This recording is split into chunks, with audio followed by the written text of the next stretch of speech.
welcome to the farm and another video of You've Married the Farmer, Now What? Today's guest is Jess. Thank you for joining us, Jess. Thank you for having me. Please tell us a little bit about yourself, your farm, and your family. Okay, so I'm on a dairy farm in Stratford in Gippsland, Victoria. I own the farm with my husband, Stephen, and we've got 3 young boys. We've got Cade, who's 10, Blake, who's 8, and Chase, who's 6. So they keep us pretty busy. At the moment, we're milking about 550 cows and it's calving time. So, yeah, it's all hands on deck and everyone's got a job to do. And that makes your Instagram light up with all the pictures of the brand new calves and everything else that you're doing at the moment as well. Yep, all the calf spam comes through this month. There's just endless photos of cute little babies. Excellent. So, Jess, you've told us a little bit about your family and your farm. Can you tell me about the daily roles that you do on it? Mhm. So for me, it started off as the bookwork, that traditional thing of, the farmer's wife takes on the bookwork. We bought the farm 8 years ago. We're first generation farmers. And I think I got about half an hour with the accountant who went, here's your bookkeeping program. This is how you do a BAS. This is how you reconcile. Off you go. You'll be fine. I went, okay, sure. Yep. And so when we bought the farm, we had the 2 boys. They were 2 and 3 months. And yeah, it was a bit of a whirlwind, a very, trial by fire, learn as you go. Before we continue on with today's interview, I'd like to give a shout out to today's supportive link, Thermomix. For a limited time only, you can have your choice of the white Thermomix or the black sparkling Thermomix. This is a milestone edition added to the range for a limited time only. So please check out the supportive links down below. And if you think that a Thermomix would help you, your farm, in efficiency in the kitchen and making things hands-free and easier for you, then jump down, hit the link, or send me a message. And now back to today's interview. So yeah, the intention was never that I was actually going to work on the farm on a daily basis. The year before we had kids, I just completed my law degree. So the thing was, we'd have kids, I'd take a few years off and I'd go back. And then as the kids were, we had another kid. And so the years got, a little bit further along and I started doing just little jobs like getting the cows up for milking, helping with some drenching. Then I started helping rearing the calves. And now I'm the chief calf rearer. So for sort of, we split calf twice a year. So yeah, sort of 6 months of the year, I am out there feeding calves every single morning. And so that's my main job. And then I guess the all-rounder, I'm we need an extra set of hands here. We're going to drench some cows up the road. We need parts run into town. So yeah, that's my day. I sort of just go with the flow and we see what happens. And how do the boys fit in with that routine now? All the boys are at school now, so that is a little easier. It was one of the things too was that when the boys were younger, getting them out on the farm to do the jobs was a bit tricky. I had 3 under 4. 2 medically challenging kids, born premature, and sort of they were the type of kids where, one kid would get a cold. My kids would end up in hospital with bronchiolitis or croup or, we've had ambulance calls because they stopped breathing and that sort of thing. So going out in winter wasn't a choice for us. They had to be in the house. So that was part of it too, was that I guess it's the season of life of where you're at. And I see all these mums on Instagram and who are out there with their babies and they just, they're back into the swing of things. And I go, oh my God, they're amazing, because I wasn't that type of mum. And I think that was hard. It's hard to watch your husband walk out the door every day to do the jobs that you'd like to be doing and go, nope, I'm going to stay in here. I'm going to stay with kids. But I think once you accept it and sort of say, well, this is my season of life. For now, they're the most important thing. Raising them and having healthy kids is more important than, being out on the farm. But we sort of worked it in that, if there were little jobs that I could do and then Stephen would stay in the house with them for a bit, I'd go out and do some things. Nap times were a big one where I'd be out, and calves would often get fed before the kids were up in the morning. So a baby monitor that reaches over to the calf sheds is a must. I think there's a lot better ones than what we had in the day. It was very much, we can go this far and we'll sit it down here on the track and have the volume up as loud as we can. And yeah, make sure, it was like pointing this way to get the signal and everything. And yeah, so they're a must, but it's working around what fits. But these days, they like to come and help. They love the calves. They love calving time. So it's all about just when they want to come and what they want to do is where we include them. Yeah, beautiful. And definitely remembering the season of life. I'm like you, I've got 3 under 4, and remembering I can't do that with 3 kids. And that's okay. Or Mhm. mine have asthma. So same thing, colder Yeah. weather. If it's windy or it's too cold, they cannot go outside. Otherwise, guarantee there's going to be trouble at night with the asthma attacks or with those ambulance calls. There is nothing more scary than having your baby stop breathing. Mm. So definitely a really good reminder of the season of life. Um, so they sound like some hurdles when you first moved to the farm. Was there Mm. anything else when you first took on the dairy that you thought, oh, this is a bigger hurdle than I thought? And how did you overcome those? Mm. So when we came to the farm that we're on now, my husband and been working on a farm previously, and I'd had a job in town, and then I was on maternity leave. And I think it's that mindset from you're an employee and you've got your set shifts and you work your shifts and then you go home, to being the farm owner where the day doesn't stop. If something breaks or there's cows calving, or the electricity goes out and the cows have got to be milked at 10 o'clock at night, that's all got to happen, and that's all on you. So I think that part of it, that Stephen wasn't going to walk in the door at a set time, he wasn't always going to be here for dinner. If I needed help with the kids, it was often that he say I could have them, and then something would happen and it'd be like, well, at the last minute, no, guys, you're coming with me, we're getting this done. So I think that mindset shift of, the unpredictability of the farm was a big one for me, especially because I hadn't grown up on a farm and I hadn't really been involved. Like, we'd been living on a farm before, but yeah, I wasn't involved at all. So yeah, that mind shift change to sort of say, okay, let's just go with the flow and be able to take things as they come. Yeah.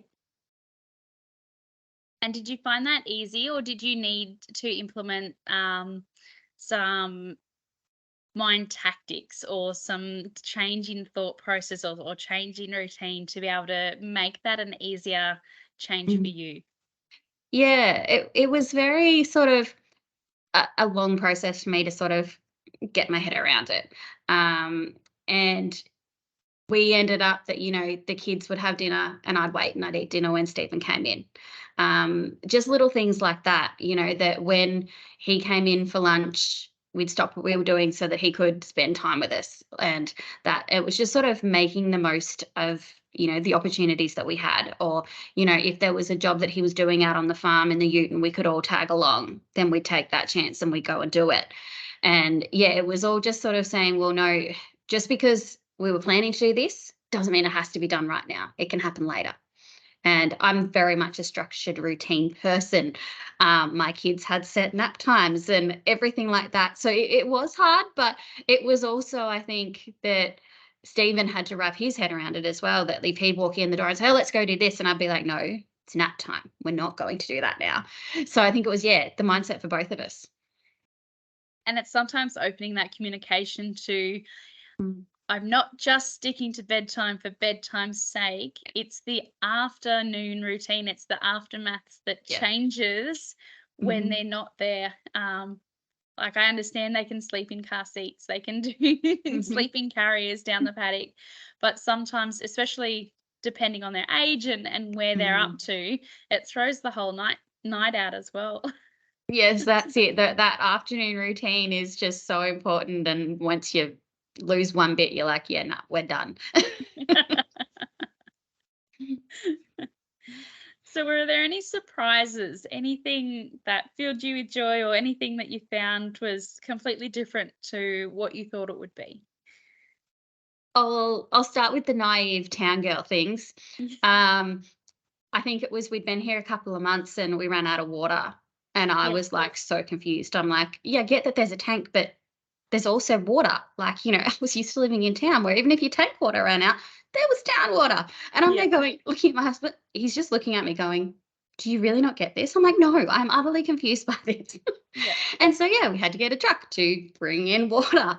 And then the other one, I think it's when the power goes out. Again, there's no water. And I'm like, I just don't understand why there's no water. The water and the power aren't connected. And he's just looking at me and shaking his head and takes me out and shows me the pump. And I'm like, well, I didn't know. And it's, yeah, just little things like that, living in town, you sort of take a few things for granted because there's a lot more things that, they're challenging out on the farm. So I'd say they were the main two that were, my town girl things. Yeah.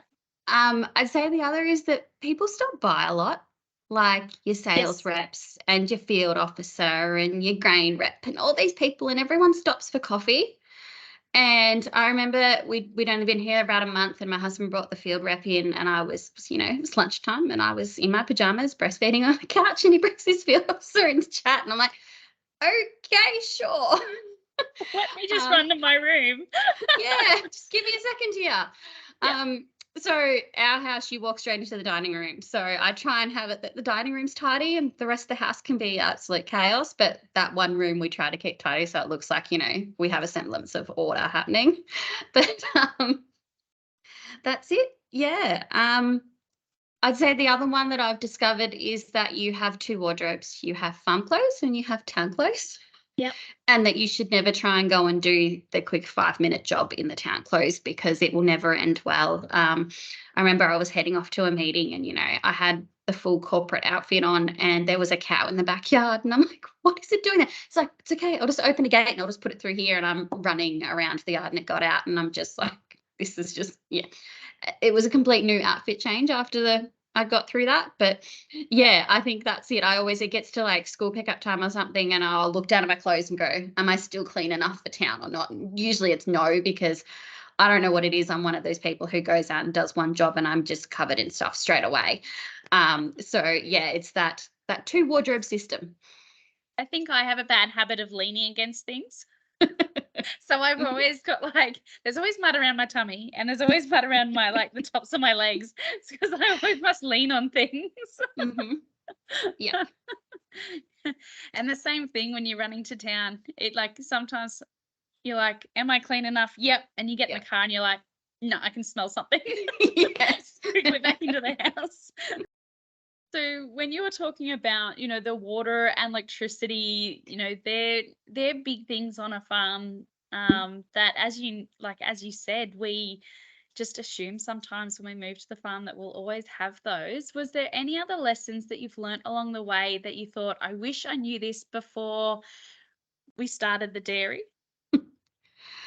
I think it's that it's never a 5-minute job. It's always at least a 20-minute job. And that there are always jobs to do. Yep. So you've got to take that time to switch off, because I think it's one of the harder things about living on the farm is that there's no distinction between home and work. Like our house is 100 meters from the dairy. So even if my husband's not milking, he can still see the shed. He can still see what's going on. And so, yeah, I think it's just that there's always going to be jobs to do on a farm. And you've got to make sure that you can sometimes switch off from those, which can be a hard thing to do. But yeah, getting that time away and saying, the jobs will still be there when I get back. Do you have a set routine which puts you in the right mind frame for switching off, or is there something that you and your husband do to make sure that it's like, yep, not doing the farm now? Yeah, I think the main one for us is that we've got to plan time actually off the farm, because he struggles to switch off when he's here. So it was like on the weekend we had 2 milkers here and everything was good, and he's like, I'm like, oh, we could just do things around the house, and he's like, no, we're getting off the farm, we're going somewhere, we're doing something, even if it was just going for a drive. Yeah Absolutely. And what kind of things do you like to do as a family when you go for those drives? For us, it's just sort of little local things. We've got a couple of beaches nearby. We've got bushwalking nearby. We tend to take the kids to Melbourne every holidays to do something. Kids in the big cities always entertaining. they love staying in the big tall buildings and seeing all the lights and everything Yeah. like that. So yeah, it's just sort of those little things, that a holiday doesn't have to be a month-long journey. It can be like, just a night away.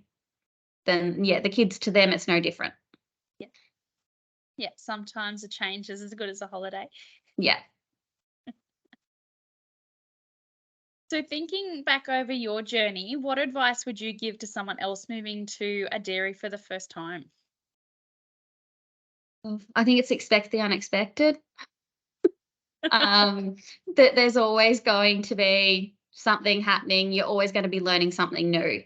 Um, I think I remember when my husband first took me to the dairy and he's like, "Do you have a pair of gumboots?"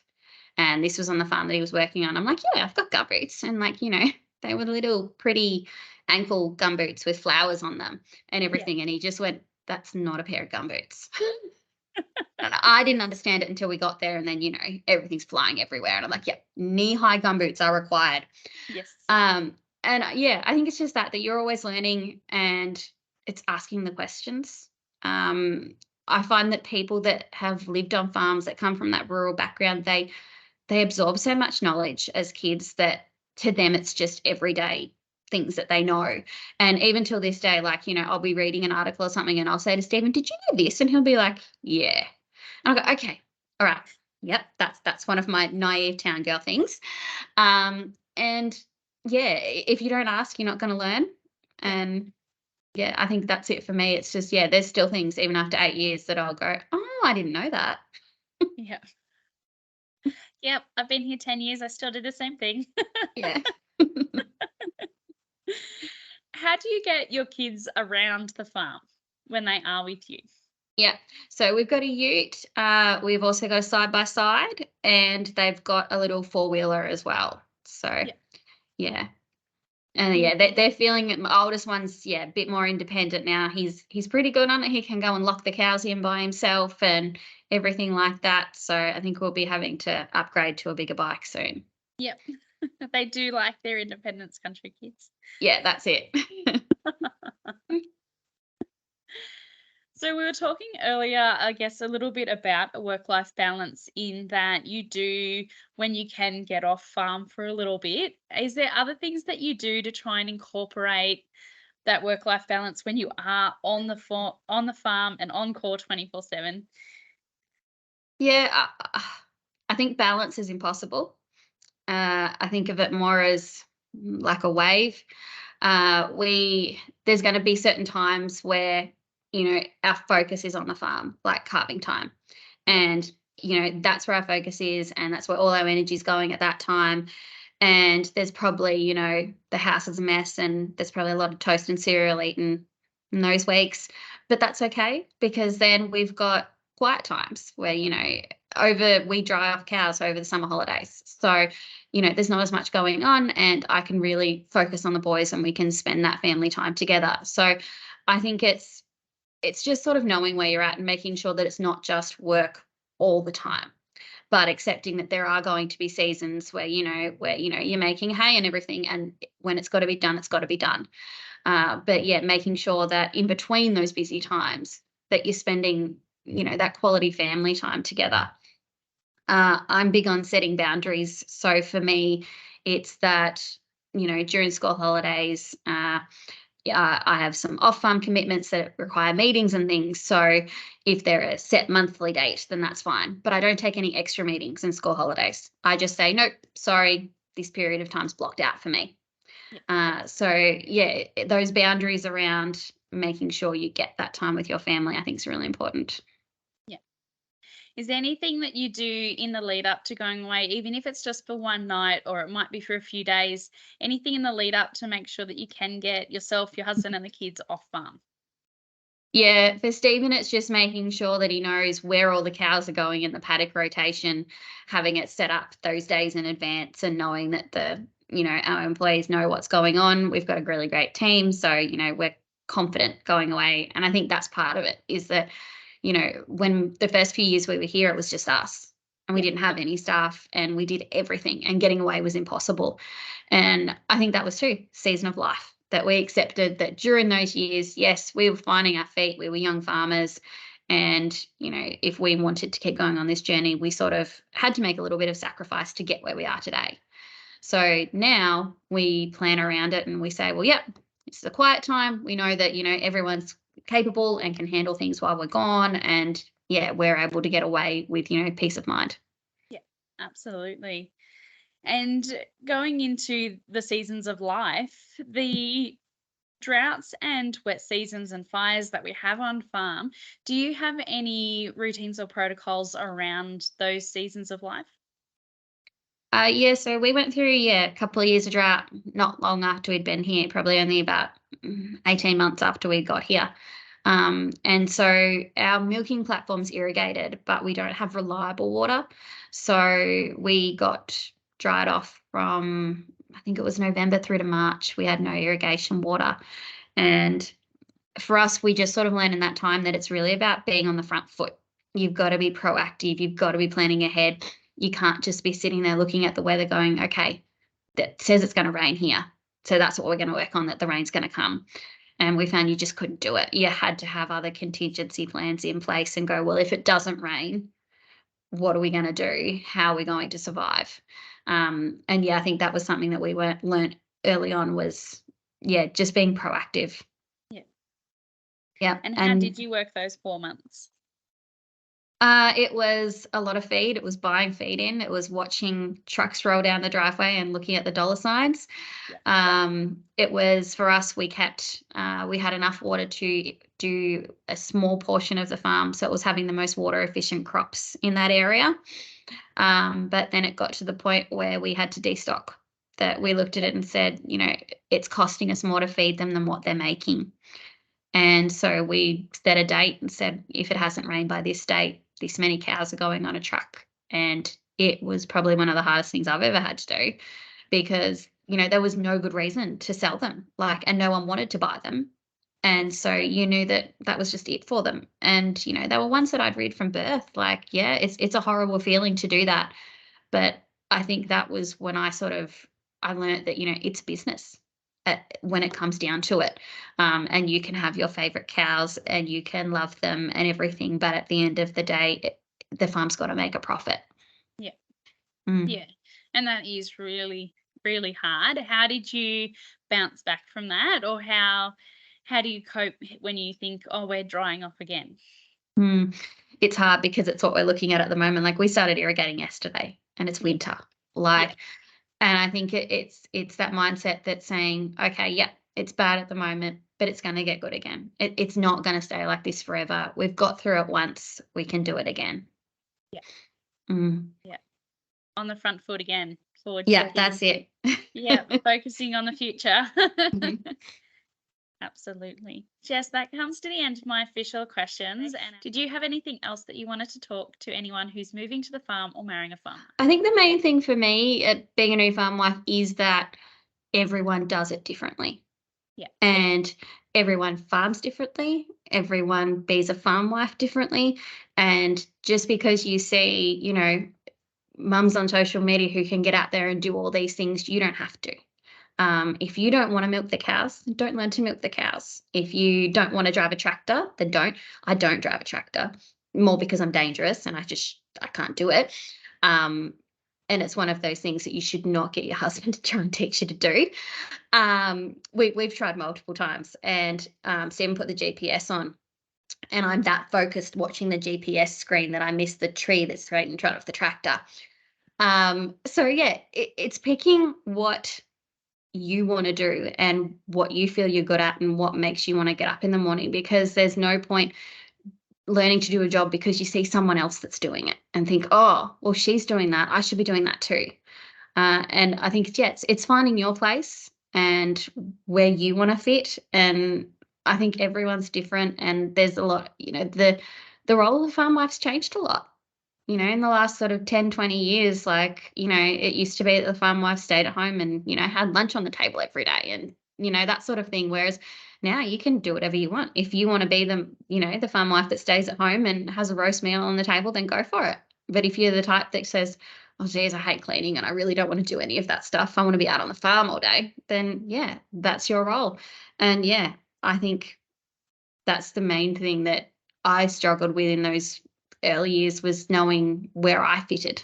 Yeah. Yeah, it's definitely a hard path to tread because everyone is so different and every farm is different as well. So you can ask, everyone down the road or everyone over Instagram, it's like, what's your Yeah. role? What do you do? Where do you fit? And it still Mhm. might be very different for you. And that adaptation can happen, as we said with the season of life. Where are your kids up to? Where are you up to? What makes you happy? Do what makes you happy. Yeah. Yeah. Mm. No, absolutely, Jess. I completely agree with that. Mm. So thank you very much for coming on today's show and talking You've Married a Farmer. Now what? Thank you for having me. It's been great.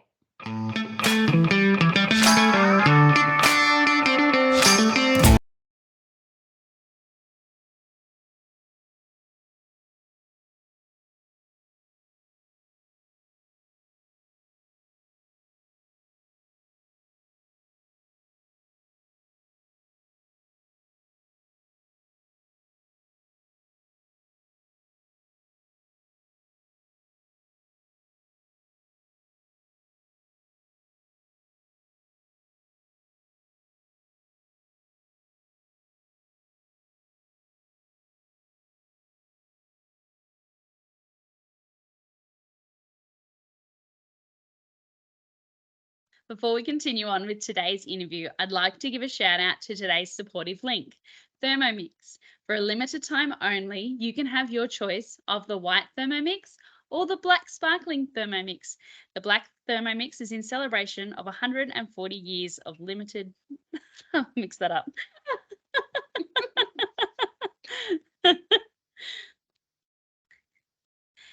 This is a milestone. This is a milestone edition added to the range for a limited time only.